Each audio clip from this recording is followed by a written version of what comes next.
যুগেতে সমাজে চালাতে যারা তারা হবে জ্ঞানী গুণী আলেম হবে অপমানের যোগ্য। সমাজে চালাতে যারা তারা হবে জ্ঞানী গুণী আলেম হবে অপমানের যোগ্য।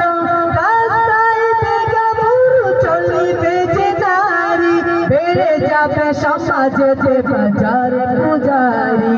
ভর কদর উঠে যাবে দুনিয়া হতে, ভর কদর উঠে যাবে দুনিয়া হতে।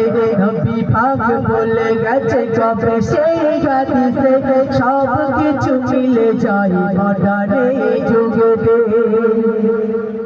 আজকের এটাই হচ্ছে জ্ঞানীগুণী আলেম যারা তারা অপমান হচ্ছে রাস্তাঘাটে যেখানে সেখানে। অযোগ্য যারা, যাদের কোনো যোগ্যতা নেই তারা রাষ্ট্রপতি হচ্ছে, তারা নেতা হচ্ছে, তারা মন্ত্রী হচ্ছে, যাদের কোনো জ্ঞানই নাই। হ্যালো হ্যালো, বিশেষ ঘোষণা, আমাদের যে বিশিষ্ট গজল শিল্পী বাংলাদেশ বর্ডার লাগোয়া, আরে বাংলাদেশের গলা শুনতে হলে সবাইকে তো থাকতে হবে, কিন্তু শুরু তো এখন হয়নি, শুরু আমাদের দেশের ছেলে দিয়ে হচ্ছে, কিন্তু ভালোও লাগছে। ওই জন্য বলছি আলামিন ভাই সাহেব উনি এসে গেছে, আপনারা ধৈর্য ধরে অপেক্ষা করুন, ওনারা একটু চা পানি খাচ্ছে, আপনারা ধৈর্য ধরে আমাদের মঞ্চের সামনে চলে আসুন। আমাদের যে শিল্পী ভাইয়েরা গাইছে খুব ভালো গাইছে, ভালোও লাগছে, আপনারা শুনুন।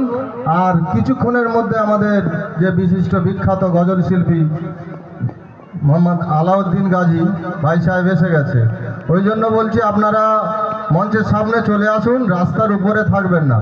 অনেকক্ষণ থেকে তো রাস্তার উপরে ঘুরছেন, ওই জন্য বিশেষ করে অনুরোধ করে বলছি, মা ও বোনদের ভাইদের বলছি আপনারা আমাদের মঞ্চের সামনে চলে আসুন, অবিলম্বে চলে আসুন। আমাদের গজল শিল্পী আর কিছুক্ষণের মধ্যে, কয়েক মিনিটের মধ্যে চলে আসবে।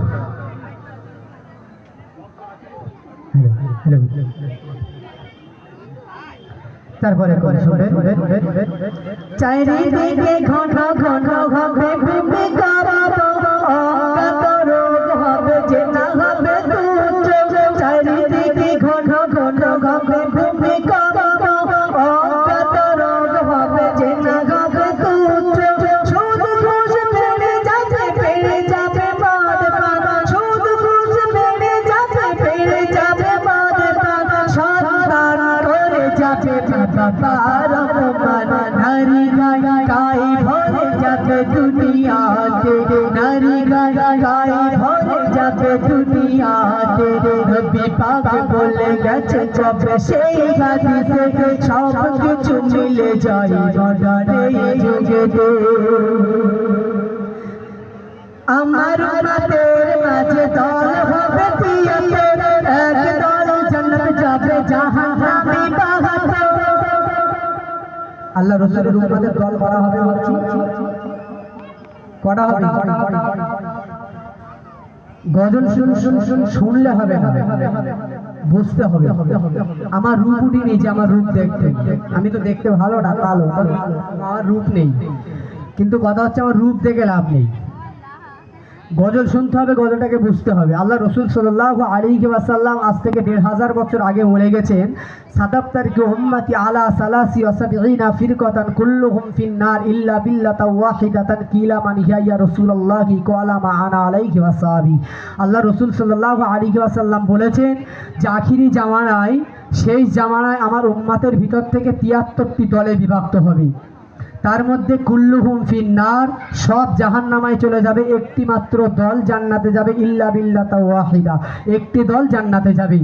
আল্লাহ রসুলের সাহাবীরা জিজ্ঞাসা করেছিলেন, ইয়া রাসূলুল্লাহ, হাবিবাল্লাহ, কিলা মান হিয়া ইয়া রাসূলুল্লাহ, হুজুর কোন দলটি জান্নাতে যাবে এবং ওই দলটির নাম? আল্লাহ রসুল বলেছেন, ক্বালা মা আনা আলাইহি ওয়াসাবি।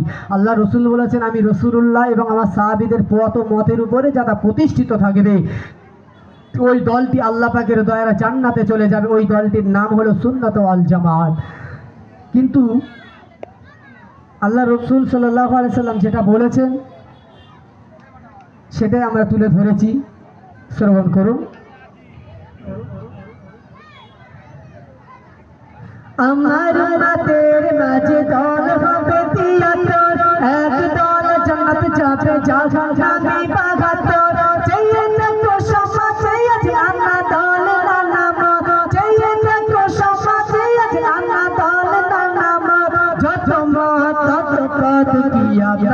আলামাত মূর্খতা ভরে যাবে গোটা দুনিয়াতে মূর্খতা ভরে যাবে গোটা দুনিয়াতে নবী পাক বলে গেছে কবে সেই হাদিসে সব কিছু মিলে যায় মডার্ন এই যুগেতে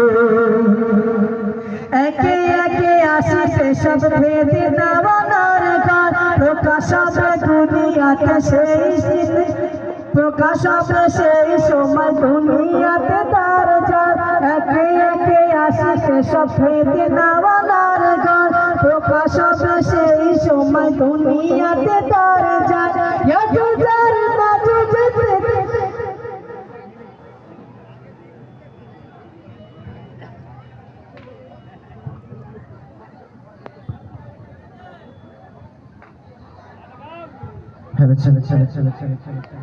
তো শুনলেন এমনি ফরজানের মুখ থেকে সুন্দর সুন্দর নাতে গেলাম। তো আমি আবার চলে আসলাম আপনাদেরকে কিছু পরিবেশনা শোনাবো আমাদের বাড়ি তার আগে আমার সাইফুদ্দিন আপনাদেরকে একটা সুন্দর নাচি শোনাবে।